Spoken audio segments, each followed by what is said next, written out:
पुरी, उड़ीसा स्थित जगन्नाथ मंदिर एक अलौकिक मंदिर है। इसका स्थान भारत के उन 4 महान तीर्थ स्थानों में भी गिना जाता है, जैसे उत्तर में बद्रीनाथ, दक्षिण में रामेश्वरम, पश्चिम में द्वारका और पूर्व भारत में आता है श्री जगन्नाथपुरी। यहाँ के प्रमुख विग्रह है श्री जगन्नाथ, उनके बड़े भ्राता बलराम और उनकी बहन सुभद्रा। इन विग्रहों का अलौकिक और आकर्षक रूप देखकर आप अचंभित तो हो ही गए होंगे। आइए हम जानते हैं इनके इस रूप के पीछे का रहस्य और इनके प्राकट्य की कथा को।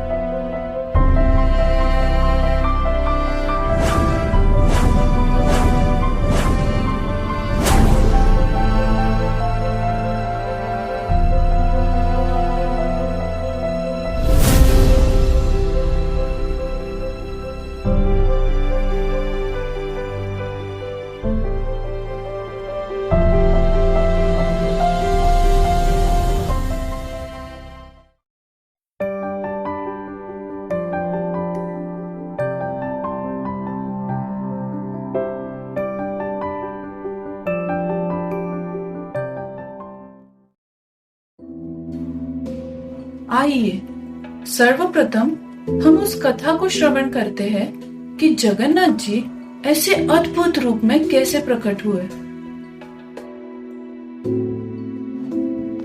द्वारका में एक समय सभी रानियां और पटरानियां मिलकर भगवान श्री कृष्ण और उनके बड़े भ्राता बलराम के बालपन की लीलाओं के विषय में चर्चा कर रहे थे।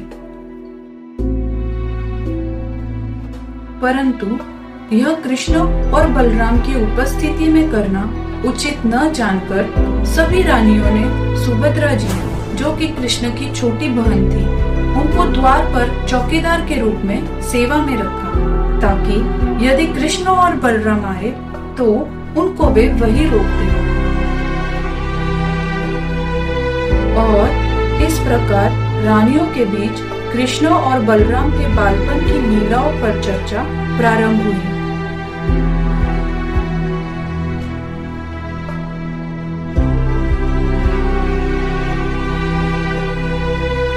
कुछ समय पश्चात अचानक कृष्ण और बलराम वहां पहुंचे और अंदर जाने की चेष्टा करने लगे,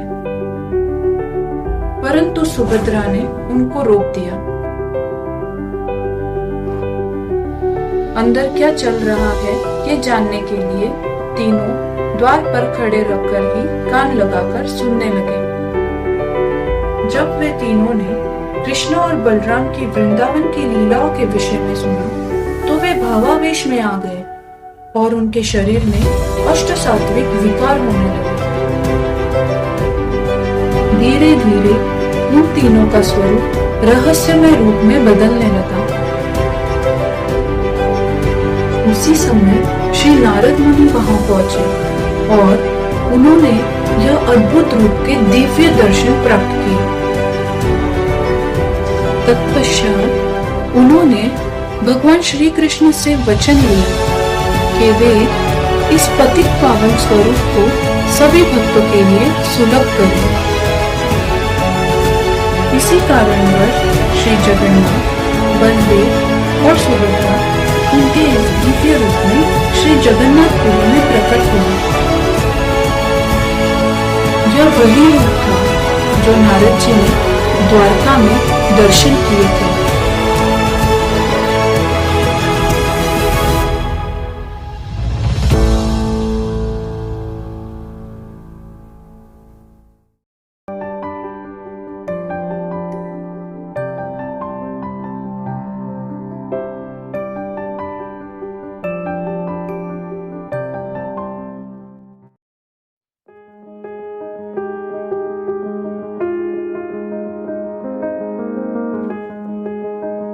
इस पृथ्वी पर श्री जगन्नाथ जी के प्रकट होने की भी एक अद्भुत और रोमांचक कथा है।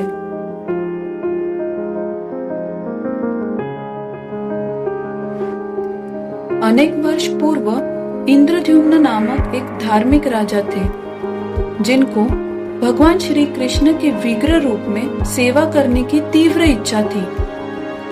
उनको पता चला कि भगवान श्री कृष्ण श्री नील माधव के रूप में नीलाद्रि पर्वत पर स्थित है।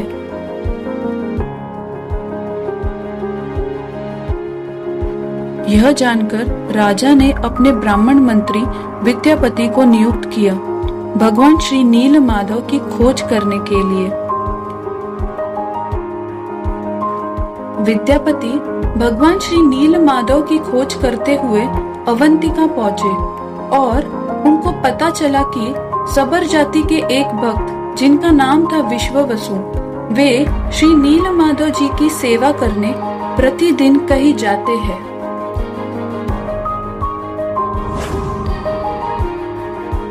विद्यापति किसी तरह विश्ववसु की कन्या से विवाह कर उनको मना लेते हैं श्री नील माधव के दर्शन के लिए।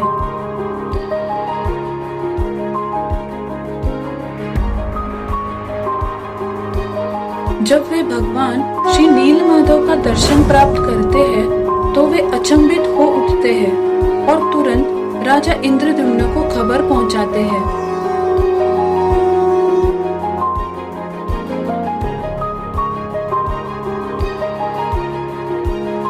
राजा तुरंत अपनी सेना लेकर वहां दर्शन के लिए आ पहुंचते हैं,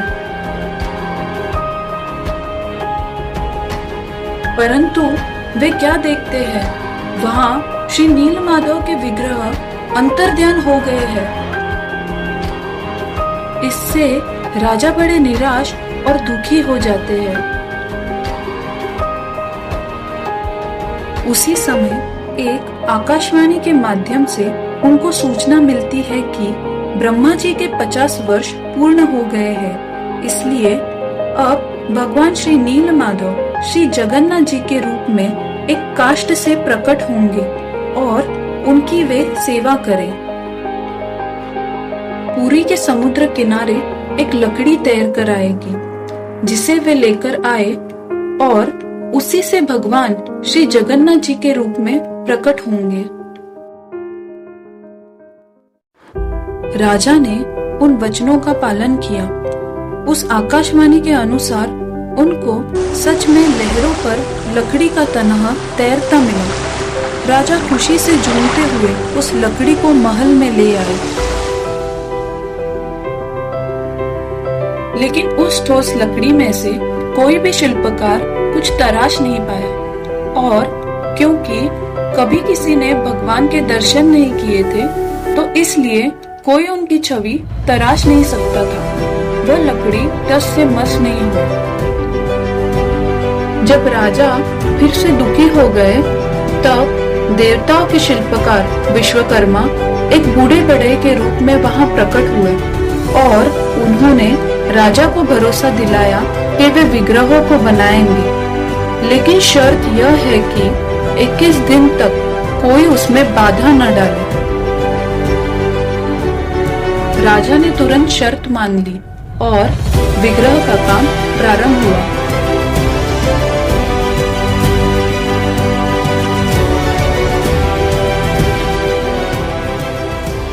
राजा प्रतिदिन बंद दरवाजे के बाहर बैठकर अंदर चल रहे विग्रह का काम सुनते रहते।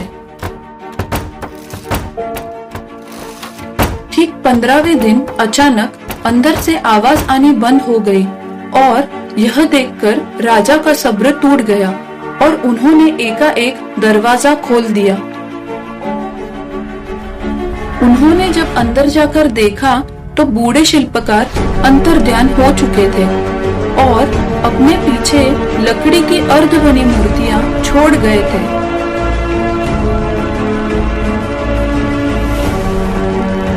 वही है श्री जगन्नाथ, बलदेव और सुभद्रा जी के विग्रह, जिनका हम आज पुरी स्थित जगन्नाथ मंदिर में दर्शन करते हैं।